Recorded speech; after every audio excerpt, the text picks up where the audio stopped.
The story begins with the protagonist of the story, the Baskerville family's hound, Vikir van Baskerville's head on a guillotine. He was a loyal hound for the family, but he had been sentenced to the guillotine for false charges of associating with the demon clan. As he faced his death, he made a vow that if he were to live again, he would not live as a hound again. Afterwards, Vikir woke up in a cradle, disoriented and confused. He thought he might be in hell, as his surroundings were loud and his body felt heavy. It looked like Vikir was currently at a nursery as there were many children there, all of them crying. Meanwhile, the Baskerville family patriarch, Hugo le Baskerville, was inspecting the children's cradle. He roamed around the room and noticed children crying, and he dismissed them as insignificant and even referred to them as trash. However, when he approached Vikir, he noticed that the child was quieter than the others. Hugo ordered for Vikir to be moved to the cradle of swords, and his attendant obeyed without question. As Vikir lay in the cradle, he looked up at Hugo with pure hatred in his eyes. He knew that Hugo was the main culprit behind his false charges and subsequent execution.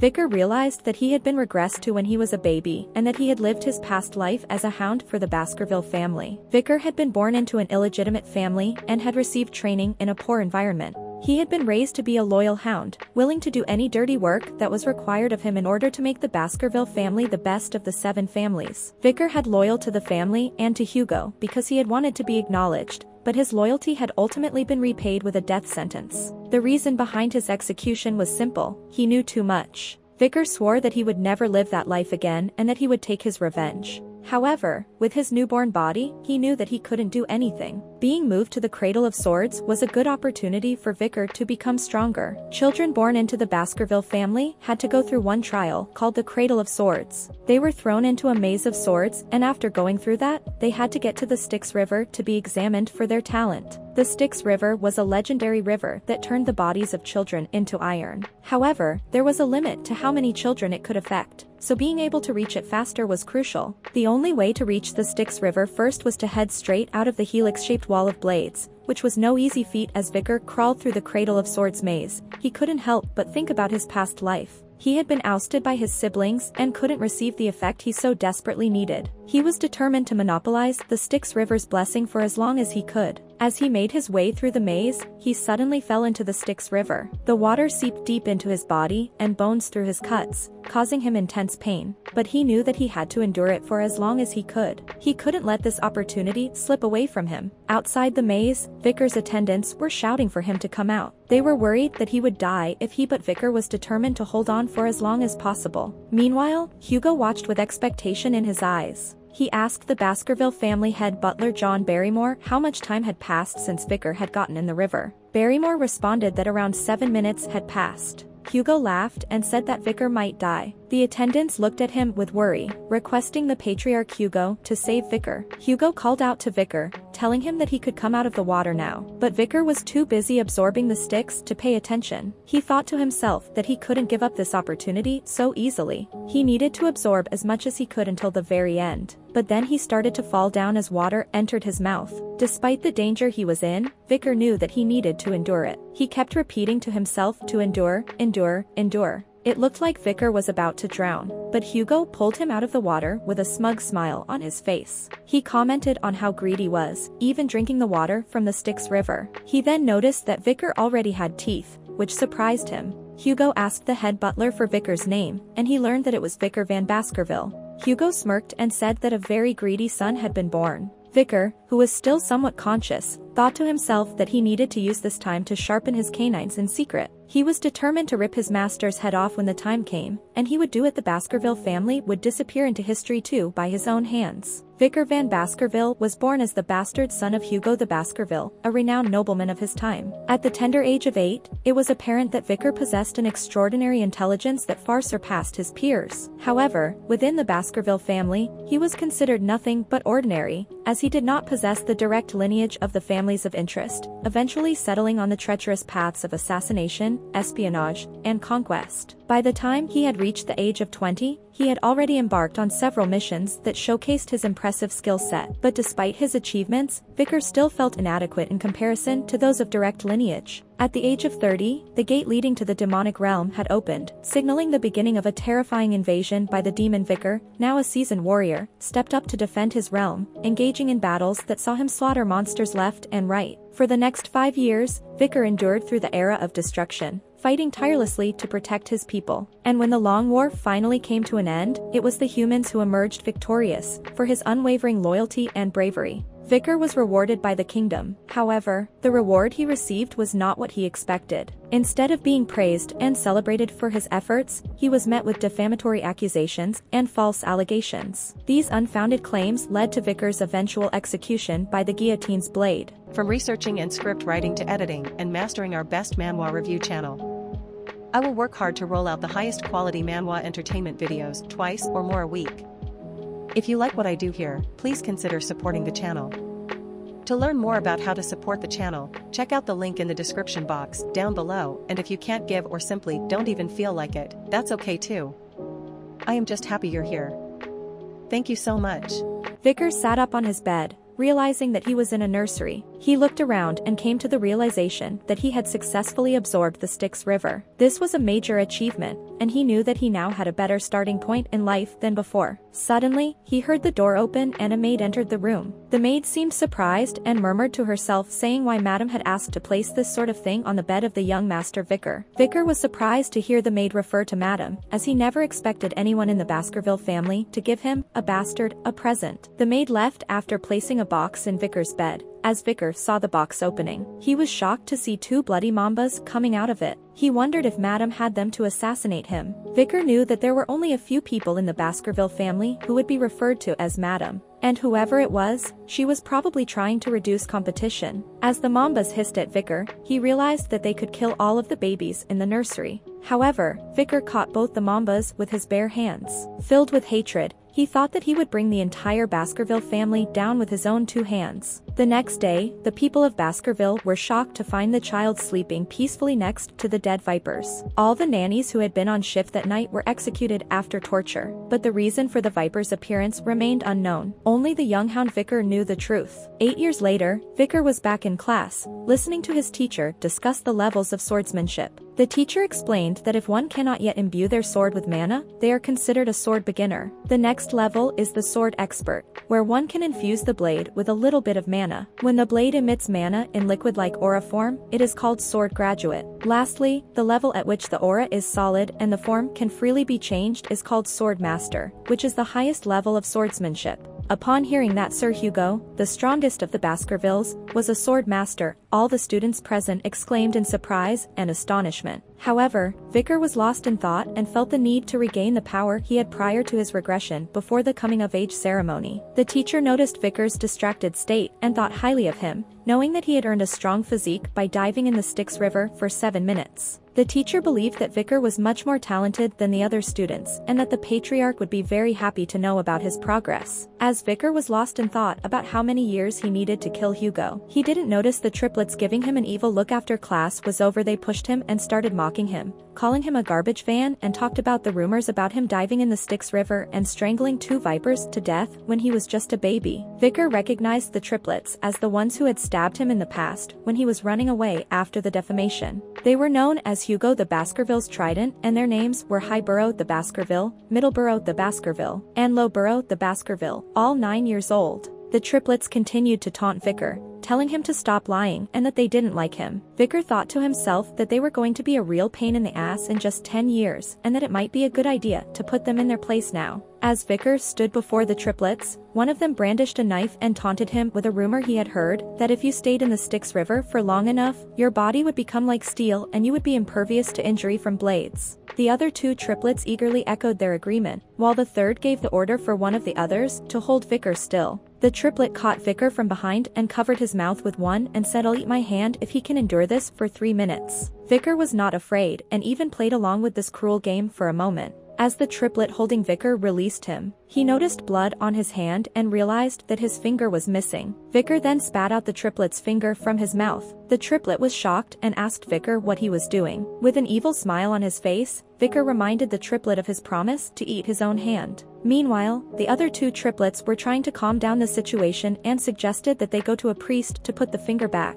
But Vikir was not interested in that and instead asked to let them go. The triplet then attacked Vikir with a knife, calling him a bastard and reminding him that they were a year older than him. Vikir did not dodge the attack and allowed the knife to stick into him, but to the triplets' surprise, it could not pierce his skin. Vikir twisted the triplets' hand and reminded them that they had forgotten that they were dealing with a Baskerville, where power and talent overcome age. With an evil look on his face, Vikir suggested that they continue playing until the end. Vikir suddenly punched the triplets, knocking him to the ground, while the other two watched in disbelief. The third triplet attacked Vikir in a fit of anger, but he quickly kicked him in the face, sending him crashing down. The room fell silent as the triplets lay there, battered and broken. Vikir stood over them, looking cold and unfeeling. He then told the triplets that they would get better with treatment, but he also made it clear that he wouldn't let them leave the room and they would have to live with the discomfort of their own bodies. However, he would be generous and allow one of them to leave. The triplets were surprised and relieved to hear this, and asked which one could leave. Vikir picked up a knife and threw it in front of the triplets, telling them that they would have to decide for themselves who would leave the room. He then started to leave,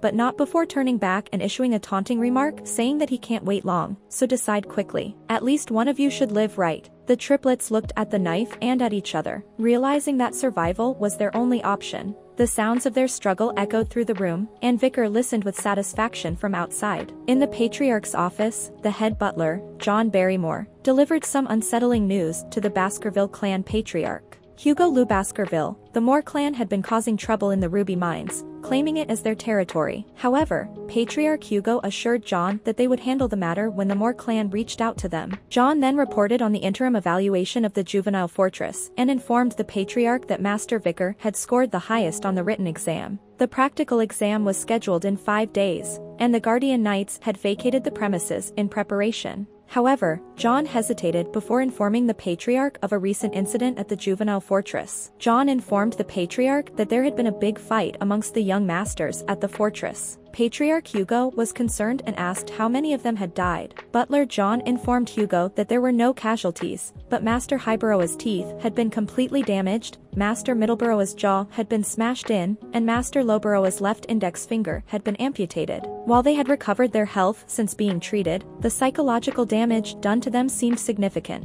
Patriarch Hugo was taken aback and remarked that they wouldn't have fought amongst themselves since they were so close. John then revealed that there was some friction with another young master, an 8-year-old named Master Vikir, who had wounded the 3 young masters and who also had the highest scores on the written exam. After Patriarch Hugo expressed his concern about the incident at the juvenile fortress, he summoned Vikir to his office. Vikir arrived with a smile on his face, and Patriarch Hugo commented on how much he had grown since they last met. Patriarch Hugo then brought up the issue of Vikir disabling the 9-year-old triplets in his senior class. Vikir responded that the brothers had received proper medical treatment. However, Patriarch Hugo pointed out that he was not talking about physical disabilities, but the disability of the heart. He explained how the incident had torn the brothers' relationship apart and asked Vikir if he thought what he did was wrong. To this, Vikir responded with a question of his own, asking what did he do wrong. Patriarch Hugo pointed out that he had turned his brothers into a total mess. Vikir, with a confident look in his crimson eyes, replied he was stronger and how could the stronger person be wrong. Patriarch Hugo then revealed Vikir's brothers had forgiven him, yet he still didn't feel an ounce of guilt. Vikir seemed surprised by this news and asked, "They forgive me?" Vikir suddenly recalled a memory before his regression. The youngest daughter of a family that was ruined by the Baskerville clan came to pay Hugo a visit. She had become a nun after many years and she forgave Hugo, despite his clan being responsible for the ruin of her family. Vikir repeated the same line that forgiveness is an excuse made by the weak who cannot seek revenge due to their lack of strength. Also, quick reminder as we are going through the recap,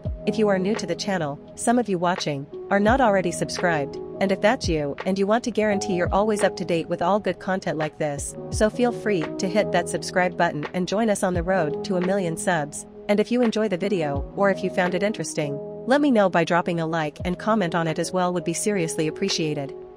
Let's continue. As Vikir talked about the importance of strength, Hugo showed his approval by nodding and his eyes glowing with agreement. He then turned to the head butler, Barrymore, and instructed him to allow Vikir to take any snack he wanted from the food storage, enough for him to carry on his own. Vikir expressed his gratitude by requesting chocolates. As Vikir was leaving with head butler, Hugo addressed him as his son, urging him to perform well on the upcoming evaluation and not to lose to the direct descendants. Vikir acknowledged the advice, but his face was filled with hatred. Vikir and head butler made their way to the storage room. the head butler began to inform him about the chocolate. He explained that it was the highest quality chocolate that the Moore clan had obtained with much difficulty, and that it was enjoyed by their gourmands. However, Vikir quickly interrupted him and stated that he didn't want anything that was processed. The head butler was taken aback by this and asked for clarification. Vikir then requested cacao beans, ones that had a rich aroma. The head butler was confused but complied and had the beans brought to Vikir. As Vikir put one of the beans in his mouth, the chef informed him that they were the bloody beans known for their rich aroma and that with just one bean, he could produce 100 liters of chocolate. The head butler watched as Vikir ate the bitter bean and thought to himself that Vikir must really love chocolate to eat something bitter on its own. And this was a good method to obtain more chocolate, as after being processed, he would have a huge amount of chocolate available. The chef asked Vikir if he wanted them to process the beans and send them to his room, but Vikir declined and said he would take them as is. The head butler was left wondering if Vikir just had peculiar tastes. Vikir had no interest in eating the chocolate,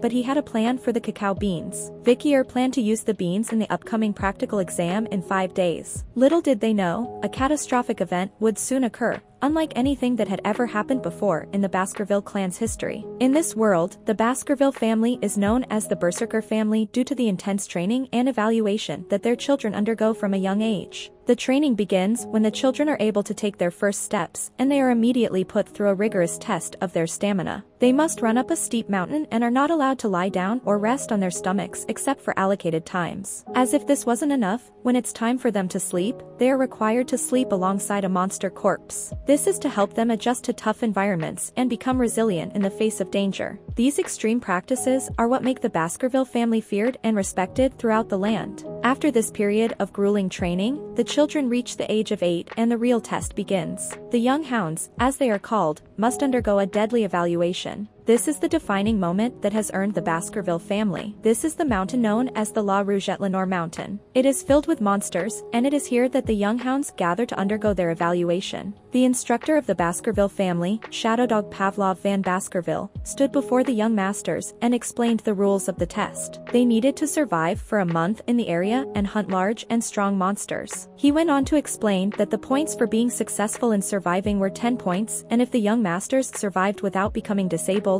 it was 30 points. If they failed other young masters and survived, it was 50 points. If they defeated a monster and survived, it was 70 points. And if they fulfilled all the above conditions, they would receive 90 points. Pavlov also told the young masters that if they stole the badge that was given to them from someone else, additional points would be given. However, if they died, they would receive 0 points. He emphasized that there were number 100 points and reminded them of Sir Hugo's lesson that he also cautioned against leaving the designated area, as La Rouge-et-Lenore Mountain was a restricted area with many undiscovered things. He recommended that the young masters move within the given space where the monsters had already been subjugated. He informed them that during the exam, shadow dogs would be hiding and grading them. As the young masters waited for the start of the practical exam, some of them noticed Vikir and began discussing his past feats. Despite their comments, Vikir remained composed and thought about the La Rouge-et-Lenore Mountain, which he had visited before. Meanwhile, the triplets standing near Vikir were visibly nervous, sweating with fear. Shadow Dog Pavlov addressed the young masters,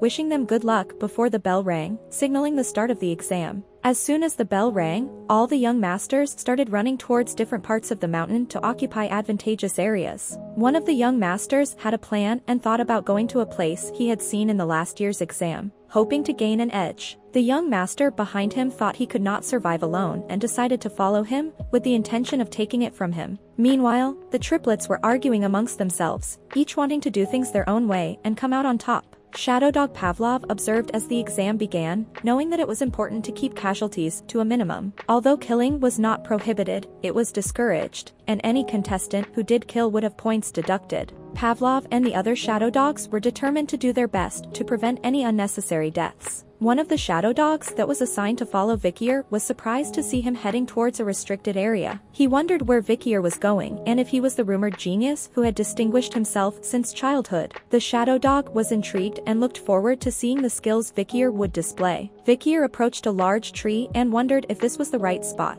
He thought that the soft ground would be suitable for him to set up camp for a while. Vikir then considered taking a break, which left the shadow dog following him confused. While other participants were busy fighting each other for points or facing monsters, Vikir gathered wood and practiced with a wooden stick. Later on, he slept peacefully under the tree. The shadow dog, who had been watching Vikir, grew impatient and started to question his actions. He wondered how long it had been since Vikir had taken a break and observed that he spent most of his time digging holes, hunting for food, or collecting. The shadow dog started to doubt the rumors about Vikir's supposed genius, wondering if he was planning on hiding instead of actively participating in the exam. At last, the shadow dog decided to leave and find something interesting elsewhere. As soon as the shadow dog left, Vikir's face lit up with a smile. He was happy that he could finally relax and thought to himself that camping outside reminded him of the old days. Vikir recalled a conversation with his group mate about using cacao beans to make fish smell less fishy. He threw some bloody beans into the fire and remarked that the interfering shadow dog was finally gone and he had finished all his preparations. He wondered if he should start his hunt now. A few days later, Vikir entered the restricted area and recognized it from his scouting days. As he was roaming around, he noticed a burning smell and burnt tree roots. He knew that the habitat of the monster he was looking for was around there. Suddenly, he spotted burning stool and realized that he had found it. There was only one monster around there that produced the kind of dropping, a hellhound. The hellhound stood in front of Vikir with flame erupting from its mouth. The hellhound was a dog from hell that brought horrific disasters to those who encountered it. It had a risk rating of B+, and was 3 meters in size. Its sulfuric flames that came out of its mouth and eyes were extremely gaseous and could trigger sparks. If it bit someone, they could not survive. The living things used as firewood would burn and not go out until they completely disappeared. Vikir knew that he was in trouble when he saw the towering figure of the lookout monster that swallowed the hellfires of the oil world, the hellhound. The beast was known to be one of the most dangerous monsters in the land, and Vikir had barely survived his encounter with one when he was just 18 years old in his past life. Now, as an 8-year-old, Vikir knew that it would be impossible for him to defeat the hellhound alone, but he remembered a way to take on the beast that even a child could manage. As the hellhound lunged towards him, Vikir quickly dodged to the side, remembering the first weakness of hellhounds: they could only move in straight lines. They found it difficult to suddenly change directions. Vikir quickly dropped some water on the ground, and as the hellhound charged towards him, he shouted out the second weakness of lookout monsters: they were unable to cross water. Because of the water Vikir dropped, the hellhound took a longer route to reach Vikir, giving him more time to dodge. Vikir knew that even a shallow depth of water could slow them down significantly, exposing the weakness common to all canine monsters, opening their mouth while running. Vikir found himself in another life-threatening situation as the bloodthirsty hellhound attacked him, but Vikir was prepared, and he threw a bloody bean into the monster's mouth. After landing, the hellhound suddenly started to whimper in pain and become unable to move. Vikir explained that chocolate was poison to canines, and with the bloody bean's power to make 100 liters of chocolate with just one bean, it was obvious what it would do to a canine monster like the hellhound. He drew his sword and aimed for the hellhound's weak spot, where the ribs were not present, the kidney. With a swift and decisive strike, Vikir pierced the hellhound's kidney, killing it easily. As he absorbed the energy called XP or karma from the defeated monster, Vikir felt his body getting stronger. He swung his sword and felt it becoming lighter, knowing that he was catching up to where he was before his regression before he even reached the age of 15. Vikir couldn't help but wonder what kind of expression Hugo would make when he brought back a monster with a risk rating of B+ as an 8-year-old child. Vikir stood there, ready to take the head of the hellhound he had just defeated, feeling confident in his abilities. He knew he had already secured first place in the practical test and was eager to claim his reward, something he never would have dreamed of in his past life. But his moment of triumph was short-lived as a group of hellhounds approached him, likely seeking revenge for their fallen comrade. Vikir and collected, already knowing the weaknesses of these creatures and how to defeat them. As the hellhounds drew nearer, Vikir took out his sword and prepared to take them on. He had plenty of bloody beans left and was ready to use them to his advantage. With a smirk on his face, he cut the dead hellhound's head and taunted the hellhounds, knowing they were no match for his skills and knowledge. He had already defeated one of their kind and was prepared to take them all down. The hellhound suddenly started whimpering, which immediately caught Vikir's attention. He couldn't believe that the fierce beasts were feeling scared of a mere 8-year-old's bloodthirst. Hellhounds would never submit to their prey, even if they were to die, Vikir thought to himself, trying to figure out what could have caused the hellhounds to feel so uneasy. As Vikir turned around, he saw a monstrous creature with 3 heads standing before him. It was a Cerberus, the legendary 3-headed dog from Greek mythology. The creature was massive, measuring at least 7 meters in size, and Vikir knew that a Cerberus had a risk rating of A+. Vikir was bewildered as to what a Cerberus, which typically inhabited the 7th ridge of the La Rouge-et-Tilenor mountain, was doing here. The Cerberus was known as the ultimate lookout monster, residing in a place where all the dead spirits were headed. Vikir noticed that the Cerberus was bleeding and had multiple arrows stuck in its body. He realized that someone might have been hunting it, and it had come all the way to this place being chased. This was his chance to kill and injure a plus-rank monster, and he decided to attack the Cerberus. Despite the Cerberus being a powerful and dangerous creature, Vikir had been hiding his true abilities as a sword expert and had already reached a high level of expertise. His body had been strengthened by the river Styx, and all the weapons he possessed were working well against the injured Cerberus. With his refined swordsmanship, which he had developed through wars with the demon clans, he successfully landed some hits on the Cerberus. Vikir thought that he could do it, as an injured Cerberus was doable. Vikir's attack on the Cerberus seemed to be working, and he thought he had a chance of defeating the injured plus-rank monster. However, in a moment of carelessness, Vikir let his guard down, allowing the Cerberus to strike back with its claws. The first attack broke Vikir's sword, and the second sent him flying through the air. The force of the Cerberus attack sent Vikir hurtling towards a tree trunk. With a sickening thud, he smashed into the tree trunk, and blood poured from his mouth. Hi, you are watching. If you enjoyed the video, subscribe to watch more videos like these, turn on notifications, and leave a like and comment to help the channel out. From researching and script writing to editing and mastering our best manhwa review channel, I will work hard to roll out the highest quality manhwa entertainment videos twice or more a week. If you like what I do here, please consider supporting the channel. To learn more about how to support the channel, check out the link in the description box down below, and if you can't give or simply don't even feel like it, that's okay too. I am just happy you enjoyed the video. Thank you so much for watching. We will see you on the next video.